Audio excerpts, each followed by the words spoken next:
অনেক দিন ধরেই তককে তককে ছিলাম, ব্যাটা এলেই পাকড়াও করব। এমন ভেজালের দিনে ছোলার বস্তা কাঁধে করে বয়ে এনে সামনে দাঁড়িয়ে ছোলার ছাতু বানিয়ে দিচ্ছে। কতবার ভাঙিয়ে দিয়ে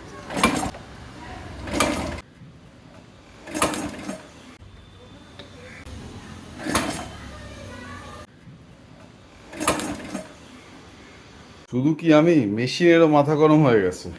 মেশিন গরম হয়ে গেছে, সংঘমিত্রাকে দেখে সে আর চালু হচ্ছে না। ছাতু আর হবে কি করে? উপরে চলে এসেছি, যদি হয় চালু তখন আবার নিচে যাব বললাম। দেখা যাক চালু হয় কি না, না হলে উনি বললেন আমাকে বাড়ি চলে যেতে হবে, আর হবে না। ওই যে নিচে মেশিন ঠান্ডা হচ্ছে, যদি চালু হয় তো। চালু হয়েছে মেশিন।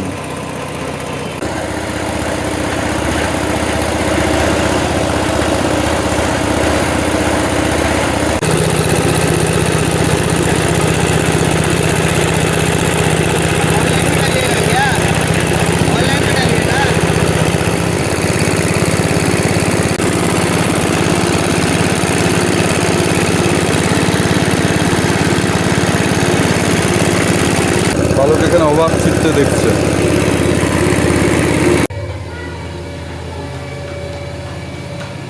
দরজা খোল, মাকে দে, মাকে দে।